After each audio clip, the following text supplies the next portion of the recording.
Assalamualaikum warahmatullahi wabarakatuh. Pada kesempatan kali ini saya ingin mengerjakan tugas dari mata kuliah Strategi Bisnis Logistik. Perkenalkan, nama saya Firdan Maulana Rizkyardito dengan NIM akhir 201 dan saya berasal dari kelas E. Untuk yang pertama di sini saya akan mempresentasikan perusahaan, yaitu PT Java Sarana Mitra Sejati. Untuk poin yang pertama itu ada visi dan misi dari perusahaan.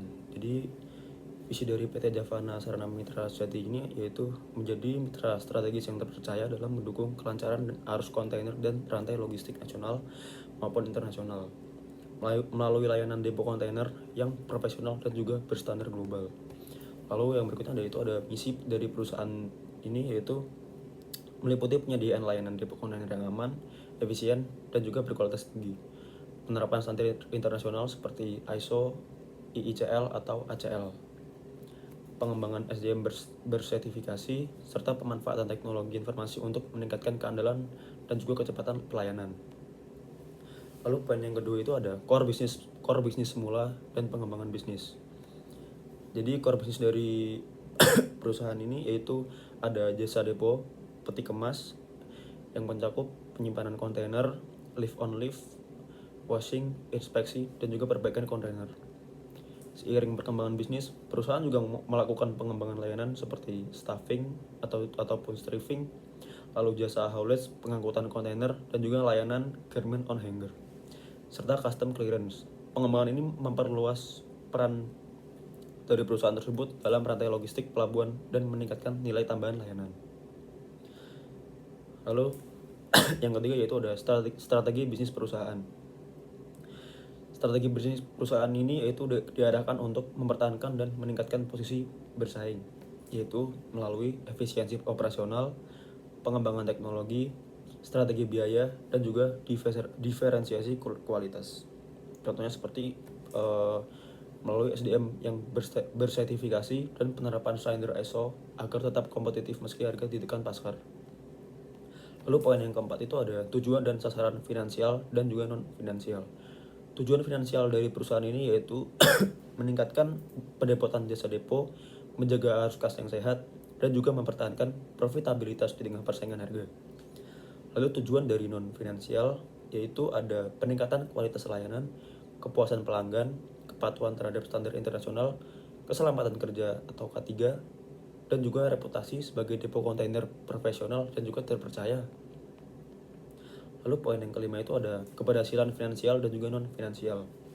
Dari sisi non-finansial, perusahaan ini memiliki SDM bersertifikasi internasional yaitu IICL atau ACL, lalu menerapkan sistem ISO dan monitoring mutu bulanan, dan yang ketiga, mengelola berbagai jenis kontainer, dry river, tank, flat rack, atau open tap.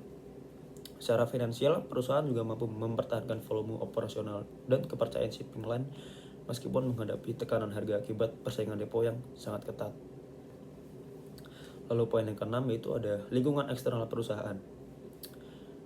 Yang pertama ada mencakup organisasi dan kelompok strategis, contohnya seperti shipping line, eksportir, importir, perusahaan logistik, dan juga asosiasi depo. Lalu lingkungan industri yaitu industri depo kontainer dengan tingkat persaingan yang tinggi, khususnya yaitu antara depo independen dan juga depo milik pelayaran. Lalu ada lingkungan makro yaitu pertumbuhan ekspor dan impor nasional, kebijakan pemerintah terkait tarif pelabuhan, dan juga perkembangan teknologi informasi logistik global. Lalu poin yang ketujuh yaitu ada bentuk co-opposition perusahaan. Yang pertama itu ada bersaing, yaitu bersaing dengan depo lain dalam perebutan volume kontainer dan tarif jasa. Lalu yang kedua yaitu ada bekerja sama dengan shipping line, perusahaan tracking, dan depo lain lintas kota untuk menjaga kelancaran distribusi dan stabilitas arus kontainer dalam rantai logistik. Dan untuk poin yang selanjutnya yaitu adalah analisis internal dan juga eksternal, yaitu matriks SWOT. Untuk strengths itu yaitu ada SDM bersertifikasi internasional, lalu sistem IT terintegrasi global, dan juga standar ISO dan juga kualitas layanan yang tinggi.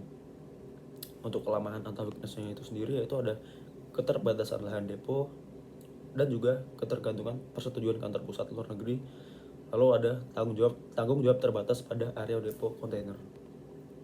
Dan untuk opportunity atau peluangnya itu ada yang pertama pertumbuhan ekspor impor Indonesia, lalu juga perluasan layanan bernilai tambah, dan juga kerjasama lintas depo dan shipping line. Dan terakhir ada threats atau juga ancaman. Yang pertama ada persaingan harga tidak sehat, yang dimana diskon ekstrim, lalu penumpukan kontainer long stay, dan juga regulasi tarif yang kurang fleksibel. Mungkin sekian penjelasan dari saya. Selebihnya mohon maaf. Assalamualaikum warahmatullahi wabarakatuh.